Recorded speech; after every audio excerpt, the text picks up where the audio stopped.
నమస్తే అండి. ఇవి టమాటా పరాటాలు. చాలా అంటే చాలా ఈజీగా ప్రిపేర్ చేసుకోవచ్చు. మార్నింగ్ టిఫిన్‌కైనా, సాయంత్రం పిల్లలు వచ్చేటప్పటికి స్నాక్‌కైనా, నైట్ డిన్నర్‌కైనా ఎలా అయినా ప్రిపేర్ చేసుకోవచ్చండి. టేస్ట్ అయితే చాలా బాగుంటాయి. చూసారా 2 వేళ్లతో అలా విరిగిపోయేంత మెత్తగా వస్తాయి. ఎలా చేసుకోవాలో చూద్దాము. ఫస్ట్ అయితే మిక్సీ జార్లో 1 ఇంచ్ అల్లము, 4 వెల్లుల్లి రెబ్బలు, 4 పచ్చిమిర్చి, 4 టమాటాలు, పెద్ద టమాటాలు తీసుకున్నానండి. కొంచెం మెత్తగా ఉంటే మేలు, నాయి కొంచెం గట్టిగా ఉన్నాయి. ఎర్రగా మెత్తగా ఉండే టమాటాలు అయితే తీసుకోండి. ఇవైతే కొంచెం కూడా బరగ్గా ఉండకూడదండి, మెత్తటి పేస్ట్ లాగా కావాలి. ఎందుకంటే చపాతీ రుద్దేటప్పుడు విరిగిపోతుంది ఆ టమాటా పొలుకు తగిలిందంటే.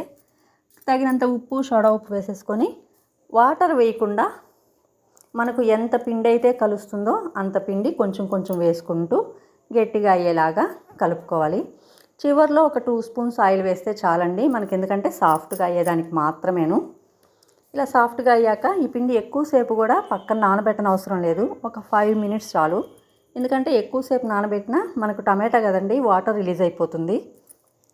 ఒకవేళ మీరు అనుకోకుండా లేట్ అయినా ఏం పర్లేదు, మళ్ళీ కొంచెం గోధుమ పిండి వేసుకొని గట్టిగా కలిపేసుకొని చేసేసుకోవచ్చు. ఇలా మామూలు మనం చపాతీలాగే పిండి అద్దుకుంటూ రుద్దుకొని కాల్చేసుకోవడమేనండి. ఇంకో విషయం ఏంటంటే, మనం కాల్చేటప్పుడు కూడా ఆయిల్ మనం చపాతీలకు వేసుకున్నట్టు అస్సలు వేయనవసరం లేదండి. కొంచెం జస్ట్ అలా పూస్తే చాలు. 2 సైడ్స్ ఆయిల్ పూసేసుకొని 2 సైడ్స్ ఇలా గోల్డెన్ కలర్ వచ్చే వరకు కాల్చుకొని తీసేసుకోవడమేను. నెక్స్ట్ ఏంటంటే, నేను టమాటాలు 4 వేసాను కదండి, పెద్ద టమాటాలు 4 తీసుకున్నాను. నాకు ఇలా మీడియం సైజ్ చపాతీలు అయితే 10 వచ్చాయండి. అంటే మీకు ఒక టమాటా పెద్దది వేసుకున్నారంటే 2 చపాతీలు వస్తాయి ఇంచుమించుగా. దాన్ని బట్టి మీకు ఎన్ని కావాలో అన్ని టమాటాలు వేసుకోండి.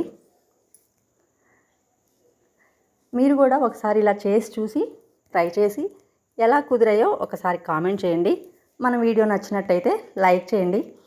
ఫస్ట్ సారి చూస్తున్నట్లయితే సబ్స్క్రైబ్ చేసుకోవడం మాత్రం మర్చిపోకండి. Thank you.